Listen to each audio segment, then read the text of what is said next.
رسول اللہ صلی اللہ علیہ وسلم کی پوری لائف سے یہ جو فاقہ ہے 3 دن کا فاقہ ہے، بلکہ وہ ایک اس دن بھی حدیث میں پڑھ رہا تھا کہ وہ ایک شخص آئے رسول اللہ صلی اللہ علیہ وسلم کے پاس، تو انہوں نے کہا کہ کچھ کھانے کو ہے، تو ایک وائف سے انہوں نے پوچھا، نہیں تھا، دوسری سے پھر رسول اللہ صلی اللہ علیہ وسلم نے اعلان کیا کہ آپ میں سے کوئی ہے جو اس کی مہمان نوازی کرے گا؟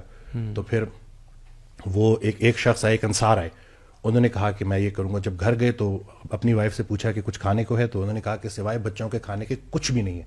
تو انہوں نے کہا کہ دسترخوان لگا کے لائٹ آف کر دینا تاکہ وہ لوگ اپنا پیٹ بھر کے کھا لیں. اگلے دن جب وہ رسول اللہ صلی اللہ علیہ وسلم کے پاس گئے تو رسول اللہ صلی اللہ علیہ وسلم نے ان کو یہ بشارت دی کہ اللہ کے ہاں آپ کا یہ عمل بہت مقبول ہوا، اللہ تعالیٰ مسکرائے ٹھیک ہے. تو یعنی کہ مطلب وہ قبول ہو گئی آپ کی وہ نیکی نا. تو یہ ہم دیکھیں نا کہ اللہ کے نبی صلی اللہ علیہ وسلم کا جو کھانے کی ہیبٹ تھی نا، he used to use 3 fingers only. یہ 3 فنگر سے وہ کھاتے تھے، اس سے زیادہ سے نہیں. ہم تو پورا ہاتھ بھرتے ہیں، اور جو عرب یعنی پورا جو ہے نا لحم کو ایسے کر کے، اور وہ مندی کو یعنی 3 انگلیوں کا استعمال کرنا.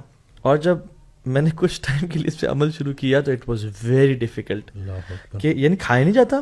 آپ کتنا چاول کی بائٹ لیں گے 3 انگلیوں سے، کتنا رائس آئے گا آپ کے اس میں. And this will promote slow eating. آپ زیادہ چبا رہے ہیں اور آپ کھانا کم کھا رہے ہیں، اور پھر باڈی سگنل دیتی ہے کہ اب تم ہے نا. Even slow eating helps in low food consumption, یہ تو فیکٹ ہے. اور اللہ کے نبی نے فرمایا کہ ایک کافر جو 7 آنتوں میں کھاتا ہے اور مومن 1 آنت میں کھاتا ہے. اور ہم وہ پچھلے 25 سال سے 30 سال سے مسلمان ہیں، ہم ابھی تک اس پہ کنٹرول نہیں کر پائے. سمامہ بن اوسال جب مسجد نبوی کے پلر سے بند تھے، روزانہ ان کو 7 بکریوں کا دودھ پلایا جاتا تھا جب وہ کافر تھے. دا ڈے ہی ایکسیپٹڈ اسلام، سبحان اللہ، اللہ کے میں نے کہا کہ اس کو دودھ پلاؤ، انہوں نے 1 بکری دودھ پیا. یعنی he was changed immediately. And ہم کس طرح کے مسلمان ہیں کہ ہم لوگ نفس کہ وہ جب رسول اللہ صلی اللہ علیہ وسلم کے ہاتھوں اسلام قبول کیا تو پورا ہی کا پورا بندہ ہی چینج ہو گیا. ایکچولی میں سمجھتا ہوں، دیکھیں ہم نا بڑا وی ٹیک ایوری تھنگ فار گرانٹیڈ. اب وہ جو واقعہ ہمیں ملتا ہے کہ ابو بکر رضی اللہ عنہ ان کے پاس آتے ہیں، عمر آتے ہیں، اور عمر کہتے ہیں کہ، اور یعنی دروازے پہ دستک دیتے ہیں.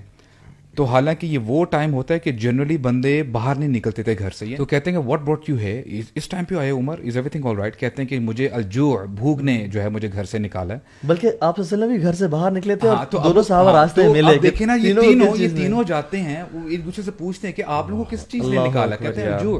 تو رسول اللہ نے بھی کہا کہ مجھے بھی بھوک نے گھر سے نکالا. تو انہوں نے کہا کہ چلے ایک گھر کے پاس چلتے ہیں، ایک صحابی کے پاس، ان کے پاس چلتے ہیں، may be he is having some food. اچھا وہاں پہ جب گئے اور پھر وہ انہوں نے کہا کہ اہلاً وسہلاً، وہ تھوڑے سے حیران بھی ہوئے کہ 3 ہستیاں میرے گھر میں، سبحان اللہ، اور اس ٹائم پہ سب خیر تو ہے. تو پھر کہا کہ this is the reason we came to your house. تو وہ جلدی سے جاتے ہیں اور اپنے جو بکری ہے، شیپ، اس کو سلاٹر کرنے لگتے ہیں. تو رسول اللہ even at that moment he says کہ دودھ والی بکری کو ذبح نہ کرنا، یعنی ابھی بھی ہی از کانشیس انف. تو پھر جا کے وہ جب بھون کے لے کے آتے ہیں، سب کچھ کھانا ریڈی ہے. Now imagine, put your self in that position, ہمارے سامنے کھانا آ جائے، ہم تو پہلے سے ہی جو ہے نا اپنے ہاتھ اوپر کہہ کے ہم یار آنے تو دے، پھر دیکھ میں کیا کرتا ہوں. رسول اللہ بفور ہی ٹچز دیٹ اپنے صحابہ کو بتاتے ہیں کہ دیکھو ثم لتسألن یومئذ عن النعیم، اے میرے صحابہ تم سے اس نعمت کے بارے میں پوچھا جائے گا کہ تم گھر سے نکلے، تم بھوک کے ساتھ ہے، اور تم اب گھر واپس لوٹ رہے ہو اور تمہارا پیٹ فل ہے. You have to answer about this. اور ہمارے ہاں جو دسترخوان بچھے ہوتے ہیں، اللہ اکبر برو، ایک ایک چیز. اب دیکھیں ہم کہتے بڑی آسانی سے کہہ دیتے ہیں نا fruit chaat. How many fruits are there in that chaat? یار بلکہ ہمارا تو ایسا ہو ہی نہیں سکتا اگر ہماری زندگیاں ایسی ہوں کہ ہمیں اگلی بھوک کا کھانا نہ ہو، جیسے ابھی آپ کہہ رہے تھے. تو ہماری لائف میں تو اور مشن ویژن کچھ بھی نہیں ہوگا. اچھا ہمارے تو یہی ہوگا کہ ہم نے اگلا کھانا بس کہیں سے گیدر کرنا.